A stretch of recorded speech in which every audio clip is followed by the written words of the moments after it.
22 ವರ್ಷಗಳ ಸುದೀರ್ಘ ಸೈನಿಕ ಸೇವೆ ಸಲ್ಲಿಸಿ ತಾಯ್ನಾಡಿಗೆ ಮರಳಿದ ಸಂತೋಷ್ ಅನ್ನಪ್ಪ ಬೀಸೂರ್. ದೇಶ ಸೇವೆಯೇ ಈಶ ಸೇವೆ ಎಂಬಂತೆ ಅನೇಕ ಕಷ್ಟ ತೊಂದರೆಗಳನ್ನು ಅನುಭವಿಸಿ ದೇಶದ ಜನರ ನೆಮ್ಮದಿ, ಶಾಂತಿ ಹಾಗೂ ಸಂತೋಷದಿಂದ ಬದುಕುವಂತೆ ಮಾಡುವ ಸೈನಿಕರ ಸೇವೆ ನಿಜಕ್ಕೂ ಶ್ಲಾಘನೀಯ ಎಂದು ಅಭಿನವ ಕಲ್ಮೇಶ್ವರ ಮಹಾರಾಜರು ಆಶೀರ್ವಚನ ನೀಡಿದರು. ರಾಯಬಾಗ್ ತಾಲೂಕಿನ ಹಾಲಸಿರುಗೂರು ಗ್ರಾಮದ ಸರ್ಕಾರಿ ಕನ್ನಡ ಹಿರಿಯ ಪ್ರಾಥಮಿಕ ಶಾಲೆಯ ಆವರಣದಲ್ಲಿ ಈ ಕಾರ್ಯಕ್ರಮ ನಡೆಯಿತು.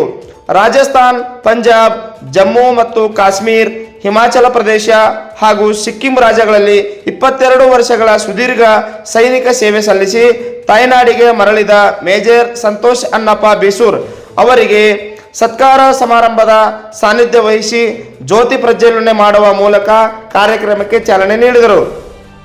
ಸೈನಿಕರಿಗೆ ಜೈ, ನಿವೃತ್ತ ಯೋಧನಿಗೆ ಜೈ ಎಂಬ ಜಯಘೋಷಗಳನ್ನು ಕೂಗುತ್ತಾ ಸುಮಾರು 2 ಕಿಲೋಮೀಟರ್ಗಳವರೆಗೆ ಹೂಮಳೆ ಸುರಿಸುತ್ತಾ ತೆರೆದ ವಾಹನದಲ್ಲಿ ಮೇಜರ್ ಸಂತೋಷ್ ಬೀಸೂರ್ ಅವರನ್ನು ಮೆರವಣಿಗೆ ಮೂಲಕ ಅದ್ದೂರಿಯಾಗಿ ಸ್ವಗ್ರಾಮಕ್ಕೆ ಸ್ವಾಗತಿಸಲಾಗಿತ್ತು.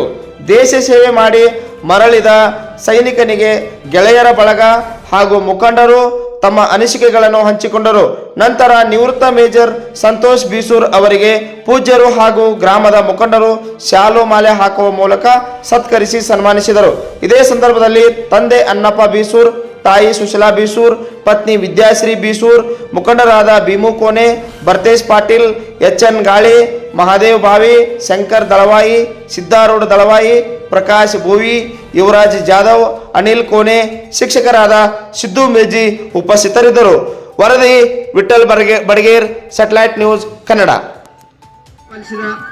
ಜಾಗೃತ ಕ್ಷೇತ್ರ ಆಧ್ಯಾತ್ಮದ ತಪೋವನ ಶ್ರೀ ಕಲ್ಮೇಶ್ವರ ಆಶ್ರಮ ಶಿರಗೂರು ಇದರ ಪೀಠಾಧಿಪತಿಗಳಾದಂತಹ ಪರಮ ಪೂಜ್ಯ ಅಭಿನವ ಕಲ್ಮೇಶ್ವರ ಮಹಾಸ್ವಾಮಿಗಳಿಗೆ ಬೀಸೂರು ಕುಟುಂಬದ ಪರವಾಗಿ ಹಾಗೂ ಇಲ್ಲಿ ನೆರೆದಿರುವ ತಮ್ಮೆಲ್ಲರ ಪರವಾಗಿ ಭಕ್ತಿಪೂರ್ವಕವಾದ ಸ್ವಾಗತವನ್ನು ಕೋರುತ್ತೇವೆ. ಪೂಜ್ಯರಿಗೆ ಬೀಸೂರು ಕುಟುಂಬದ ಪರವಾಗಿ ಸನ್ಮಾನವನ್ನ ಗೌರವ ಸತ್ಕಾರ ನೆರವೇರಿಸಿ. ಅಲ್ರಿ ನಮ್ಗೆ ಹೆಂಗಾಗೈತಿ ಈಗ, ಆದ್ರ ಭಾರತದ ಗಡಿಯೊಳಗೆ ಅವರ ತಮ್ಮ ಹಸಿವು, ನೀರಡಿಕೆ, ಮೈ ಮೇಲೆ ಬಟ್ಟೆ, ತಂಡಿ ಅದು ಅಂತದ್ದು ಅಲ್ಲಿ ಏನು ಸಿಗಂಗಿಲ್ಲ. ಅಲ್ಲಿ ಊಟ ಒಮ್ಮೆ ಸಿಕ್ತು, ಸಿಗಲಿಕ್ಕೆ ಇಲ್ಲ. 4-5 ದಿವಸ ಗಂಟಲೆ ಉಪವಾಸ. ಅಂತವುಗಳನ್ನೆಲ್ಲ ಅವ್ರು ಏನಪ್ಪಾ ಅಂದ್ರೆ ತಡೆದು ನಮ್ಮ ಭಾರತ ದೇಶದ ರಕ್ಷಣೆ ಮಾಡ್ತಾರು ಅಂತಂದ್ರೆ ಅವ್ರು ಎಷ್ಟು ಸಹಾನುಭೂತಿಗಳಾಗಿರಬೇಕು. ಅಂತವರ ಸತ್ಕಾರ ಇವತ್ತೈತಿ ಅಂತಂದ್ರ ನಮಗೊಂದು ಅರ್ಧ ತಾಸ ಊಟಕ್ಕೆ ಲೇಟ್ ಆಯ್ತು ಅಂದ್ರೆ ತಡ್ಕೊಳ್ಳೋದಾಗವತ್ತ. ಮತ್ತ ಅವ್ರು ಎಂತದನ್ನ ಅವ್ರ ಸಹನೆ ಎಂತದ್ದು, ಅವ್ರಿಗೆ ಯಾಕೆ ಮಹತ್ವ ಅಂದ್ರೆ ಇದಕ್ಕೆ